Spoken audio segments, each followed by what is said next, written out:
Hey guys, welcome to Boxing Squared for boxing news and views from around the internet. It was probably inevitable.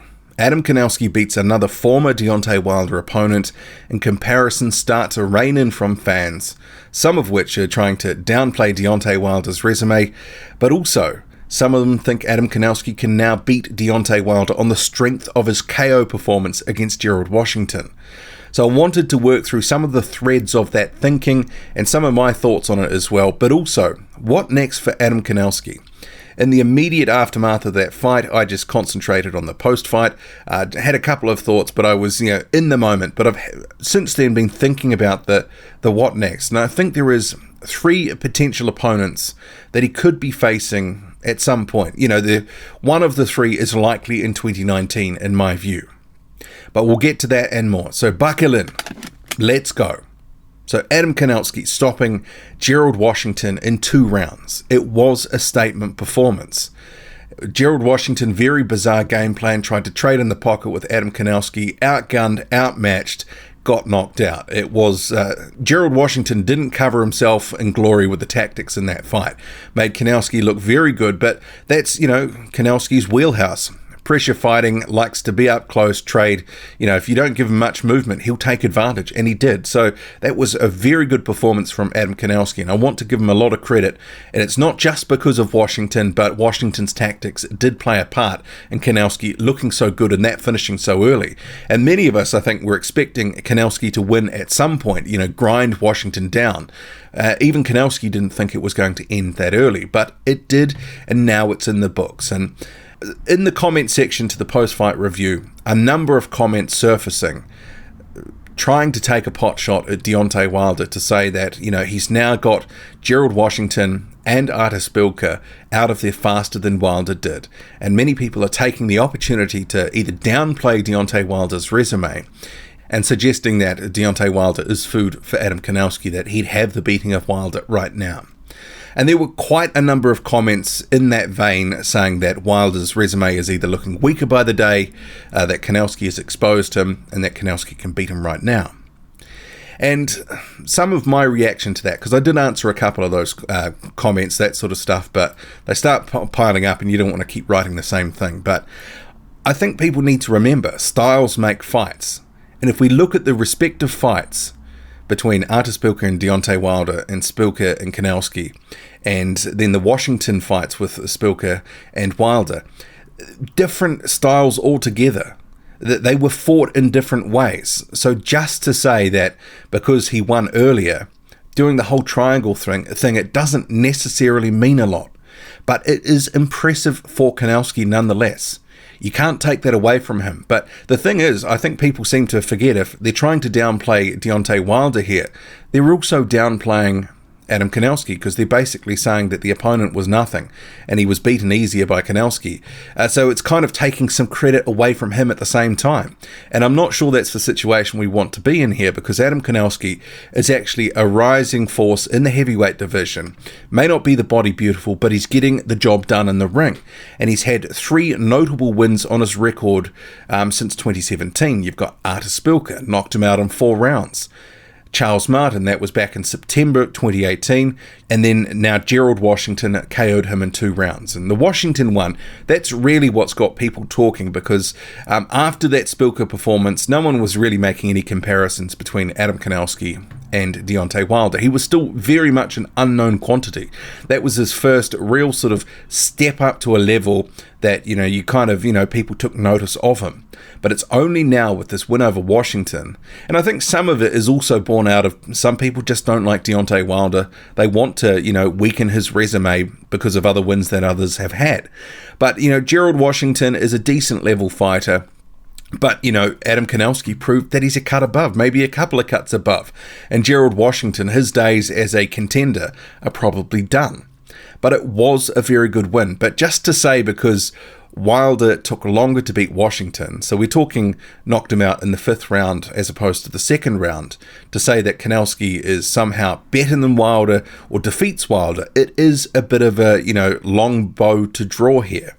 It was two very different fights. Deontay Wilder gave Gerald Washington time and space to operate. He was patient, took his time, and really with the first shot that he clipped Washington with, he fell down, and then the fight was stopped within the next 30 seconds or so. And the Szpilka fight, that was also a different fight again. Wilder allowed Szpilka to box, whereas Kownacki, just with his pressure style, walked him down, and it was very strange, that knockout against Szpilka, because he had his hands down, going back, thought he was out of range, got clipped, and yeah, it was a very odd ending to a fight, but a good ending for Adam Kownacki all the same. And the point I'm trying to make here is just because Deontay Wilder took longer to beat Gerald Washington and Artur Szpilka doesn't necessarily mean much. It is what it is, different fights, different styles, they played out differently and at different points in their careers. Remember, Szpilka and Washington fought Wilder before they fought Kownacki. I mean, if you really want to sort of do this whole triangle thing, you could start making arguments and narratives based around that. I mean, Deontay Wilder's resume is not the strongest resume in the world. Guys like Szpilka and Washington perhaps weren't the sort of guys that he should have been fighting as a champion, because arguably, had they earned the shots at the title, they were voluntary defences, maybe they shouldn't have had those fights. But just to say that the resume is looking weak as a result of someone else beating them, I'm not sure that completely stacks up. Not for me, at least.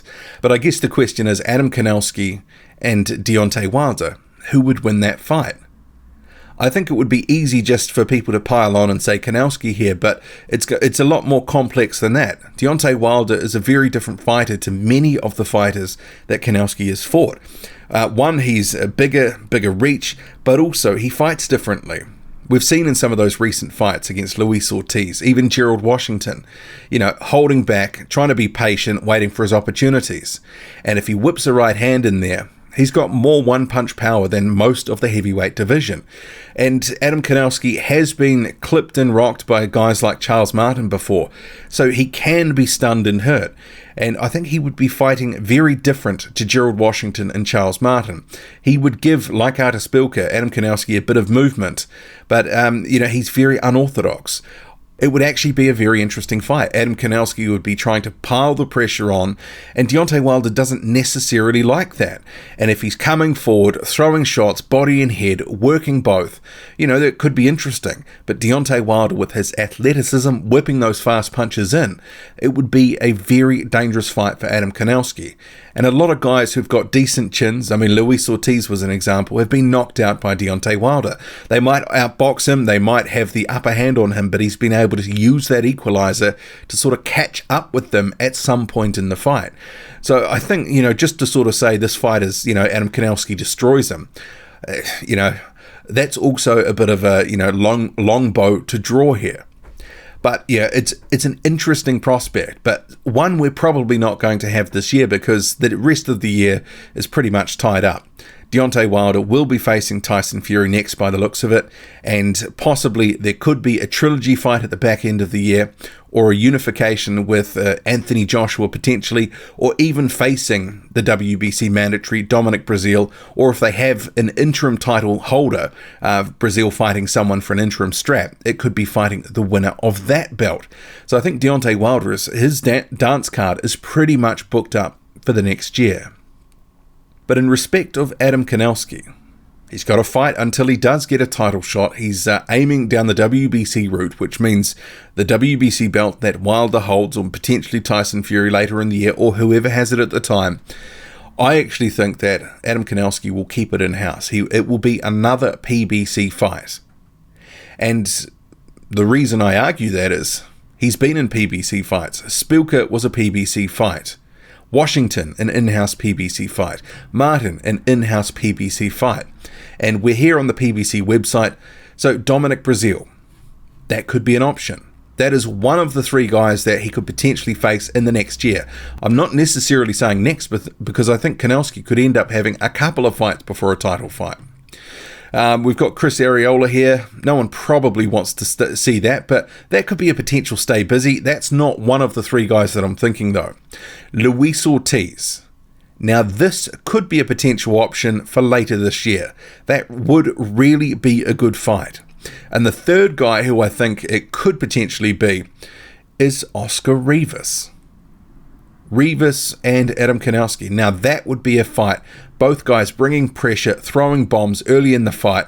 That could really be fireworks. Because unlike Bryant Jennings, who tried to keep it at range and distance early on against Rivas, Adam Kownacki, that's not his bag. He's not going to be doing that. And Oscar Rivas really does like to pile it on like Kownacki early on. So Rivas, Ortiz, and Dominic Breazeale, they could be potential fights for Adam Kownacki in 2019. I'm thinking more towards the back end of the year. I think he will end up having another fight in between times, and it could be another one of these guys that is on the PBC roster. It could be a stay busy type fight middle of the year, and if he keeps it in-house, it could be a Travis Kaufman. It could be a Chris Arreola. It's probably going to be someone who is on the PBC roster. Let's hope it's not Antonio Tarver. Michael Hunter, maybe he's an outside chance for a fight with Kownacki, but I think that's a bit more unlikely because he's working with Eddie Hearn. He is advised by Al Heyman, as I understand, but I think Hunter is sort of going to be having some UK-based fights or potentially even on DAZN, but he's working with Hearn, so Hearn will be feeding him some of probably his stable of fighters. And FA Jagba, they're going to keep him away from a guy like Kownacki at least for the next year or so, as they build this prospect up. Can't really see anyone else here that it would make sense to fight, but yeah, Oscar Rivas, Luis Ortiz and Dominic Breazeale, I think one of those fights could happen. Maybe the Rivas fight is the most realistic, and that would be a very good fight, but ahead of times, there could be a stay busy fight, a Joe Hanks, Travis Kaufman, that sort of level of opposition where they, might bring out Chris Arreola's corpse to feed to Kownacki, and that would be another former title challenger on his resume. So you can't discount the optics of that. But Kownacki is going to need to keep the opponents at a certain level now because he doesn't want to go down the route that Jarrell Miller has gone down, which is effectively, because if you look at the resumes of Miller and Kownacki, very similar in terms of the steps that they've had, the last three guys. So for Kownacki, you've got Martin, Washington and Spilker, and for Miller, you've got Wok, Duopa and Washington. Very much of a muchness there. But since then, Miller has sort of dropped down to Thomas Adamek, completely faded, and unheralded prospect Bogdan Dinu. He's just trying to, tread water until a title shot. And many people are piling in on him for that. So they will have to be conscious with Kownacki, not to drop down too far. He might get away with one Travis Kaufman type fight, but he will need to be in another decent fight in 2019 to really keep his name there and, keep growing his brand within the heavyweight division. What do you make of it all? Drop a comment, loud and often, hit like, hit subscribe, follow me on Twitter, boxing_squared. I'm out.